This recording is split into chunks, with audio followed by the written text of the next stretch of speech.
रामचरितमानस बालकांड। विषय श्री सीता जी का यज्ञशाला में प्रवेश। भावार्थ सहित दोहा। एहि विधि उपजय लक्ष्य जब सुंदरता सुख मूल, तदपि सकोच समेत कवि कहहि सिए समतुल। इस प्रकार का संयोग होने से जब सुंदरता और सुख की मूल लक्ष्मी उत्पन्न हो तो भी कवि लोग उसे बहुत संकोच के साथ सीता जी के समान कहेंगे। जिस सुंदरता के समुद्र को कामदेव मथेगा वह सुंदरता भी प्राकृत लौकिक सुंदरता ही होगी, क्योंकि कामदेव स्वयं भी त्रिगुणमयी प्रकृति का ही विकार है। अतः उस सुंदरता को मथ कर प्रकट की हुई लक्ष्मी भी उपयुक्त लक्ष्मी की अपेक्षा कहीं अधिक सुंदर और दिव्य होने पर भी होगी प्राकृत ही।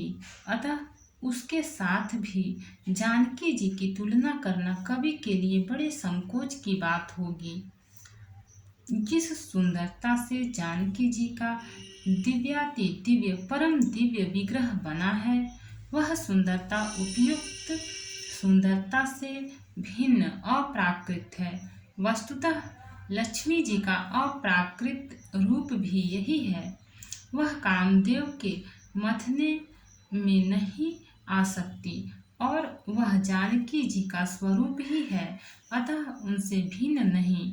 और उपमा दी जाती है भिन्न वस्तु के साथ। इसके अतिरिक्त जानकी जी प्रकट हुई हैं स्वयं अपनी महिमा से उन्हें प्रकट करने के लिए किसी भिन्न उपकरण की अपेक्षा नहीं है, अर्थात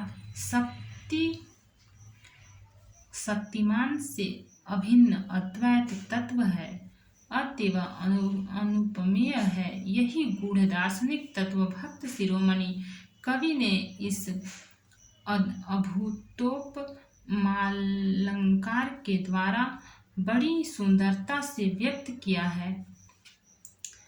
चली संगल सखी सयानी, गावत गीत मनोहर बानी, सोहनवल तनु सुंदर सारी, जगत जननी अतुलित छवि भारी। सयानी सखियां सीता जी को साथ लेकर मनोहर वाणी से गीत गाती हुई चली। सीता जी के नवल शरीर पर सुंदर साड़ी सुशोभित है। जग जननी की महान छवि अतुलनीय है। भूषण सकल सुदेश सुहाए, अंग अंग रचे सखीन बनाए, रंग भूमि जब सिए पगुधारी, देखी रूप मोहे नर नारी। सब आभूषण अपनी अपनी जगह पर शोभित हैं, जिन्हें सखियों ने अंग अंग में भली भांति सजाकर पहनाया है। जब सीता जी ने रंग भूमि में पैर रखा तब उनका दिव्य रूप देखकर स्त्री पुरुष सभी मोहित हो गए।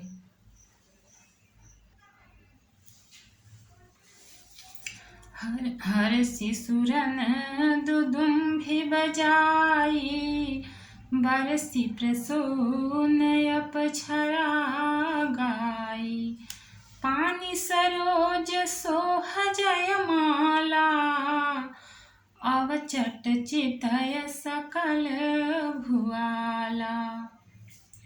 देवताओं ने हर्षित होकर नगाड़े बजाए और पुष्प बरसाकर अप्सराएं गाने लगी।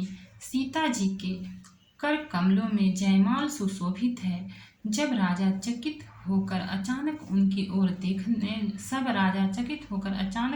ओर देखने लगे। सिए चकित चित राम ही चाहा, भय सब नर नाहा। मुनि समीप देखे दो भाई, लगे ललकी लोचन निधि पाई। सीता जी चकित चित्त से श्री राम जी को देखने लगी। तब सब लोग राजा लोग मोह के वश हो गए। सीता जी ने मुनि के पास बैठे हुए दोनों भाइयों को देखा तो उनके नेत्र अपना खजाना पाकर ललचाकर वहीं श्री राम जी में जा लगे स्थिर हो गए। भक्त और भगवान की जय। चैनल को लाइक, सब्सक्राइब और शेयर करें। कमेंट में जय सिया राम लिखें।